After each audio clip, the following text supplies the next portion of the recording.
அனைவருக்கும் வணக்கம். நான் பிரபாகர் ஜோதிடர். ஓம் சிவாய நமக. சிவசக்தி திருச்சிற்றம்பலம். இன்று பிறந்த நாள் காணும் அனைவருக்கும் வாழ்த்துக்கள். அதே போல இன்று திருமண நாள் காணும் அனைவருக்கும் வாழ்த்துக்கள். இறைவனுடைய அருள் பரிபூர்ணமாக உங்களுக்கு கிடைக்கட்டும். உங்களை மனம் எதை அணி ஆசைப்படுகிறதோ அந்த ஆசை நிறைவேறட்டும் என்று எம்பெருமான் சிவபெருமானிடம் அடியன் வேண்டிக் கொள்கிறேன். இப்போ நான் என்ன சொல்ல போறேன்னா, இன்றைய நாளுடைய நிலைப்பாடை தான் சொல்ல போறேன். நீங்கள் கருத்து கொண்டு பயன்பெறுங்க.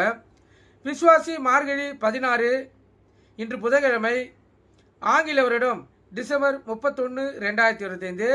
இன்று கீழ் நோக்கினால் அதே போல கிருத்திகை கொண்டாடப்படுகிறது. கருத்தில் கொள்ளுங்க. நட்சத்திரம் இன்று அதிகாலை 1:03 வரை பரணி, இரவு 11:26 வரை கிருத்திகை, பின்பு ரோகிணி. திதி இன்று அதிகாலை 1:34 வரை ஏகாதசி, இரவு 11:16 வரை துவாதசி, பின்பு திரியோதசி. யோகம் இந்த அமிர்த யோகம், சித்த யோகம். இன்றைய நாள் 3 திதி 3 கிருத்திகை வருவதால் மிகவும் அற்புதமான நாள்.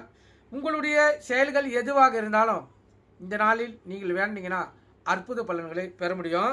யோகம் இன்று முழுவதும் அமிர்த யோகம், சித்த யோகம். சந்திராச நட்சத்திரம் சித்திரை, சுவாதி. ராசி பார்த்தீங்கன்னா கன்னி, துலாம். சந்திராசனை பொறுத்த மட்டும் ராசி 50% பாதிக்கும், லக்னத்தை 90% பாதிக்கும். அதனால் இந்த கன்னி ராசி கன்னி லக்கணம், சிம்ம ராசி துலா ராசி துலா லக்கணம். இன்று மிகவும் கவனமாக இருக்கணும். வண்டி வாய்ச்சலுக்குள்ள மிக கவனமாக செல்லணும். போக்குவரத்து விதிமுறைகளை கடைபிடிச்சு செல்லணும். எக்காரத்தை கொண்டும் வண்டி இயக்கி கொண்டு மொபைல் ஃபோனில் பேசக்கூடாது.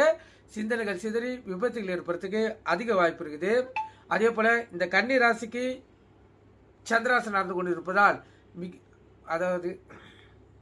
அதாவது சந்திராசனோடு சேர்ந்து இந்த கண்டசனி நடந்து கொண்டு இருப்பதால் மிகவும் விழிப்புணோடு இருந்து உங்களை தற்காத்துக் கொள்ளுங்க. ஏன்னா பிரச்சனைகளும் வரும், விபத்துகளும் வரும். அதனால் மிகவும் கவனமாக இருந்தீங்கன்னா தான் உங்களை தற்காத்துக் கொள்ள முடியும். எது எப்படி இருந்தாலும் உங்கள் இஷ்ட தெய்வத்தையோ குலதெய்வத்தையோ வணங்கிட்டு இந்த நாளை செலவு செய்யுங்க.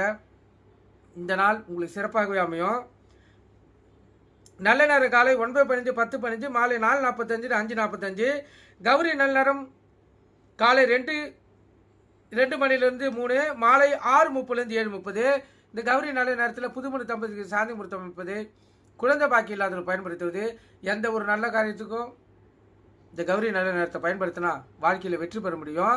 அது கூட சேர்த்து சுபவரியை பயன்படுத்துங்க, அற்புத பலன் பார்க்கலாம். ராவகாலம் மதியம் 12 to 1:30, யமகண்டம் காலை 7:39, குளிகை காலை 10:30 12, சூளம் வடக்கு. கோயிலுக்கு சென்றால் வடக்கு சைடு பார்த்து தான் இந்த கற்பூரம் விளக்கு ஏற்றணும். ஏன்னா இன்று வடக்கு தசநாதன் வழி நடத்துவதால் அவர் வழியிலே செல்வது சிறப்பு. நீங்கள் கருத்து கொண்டு பயன்பெறுங்க. நன்றி, வணக்கம்.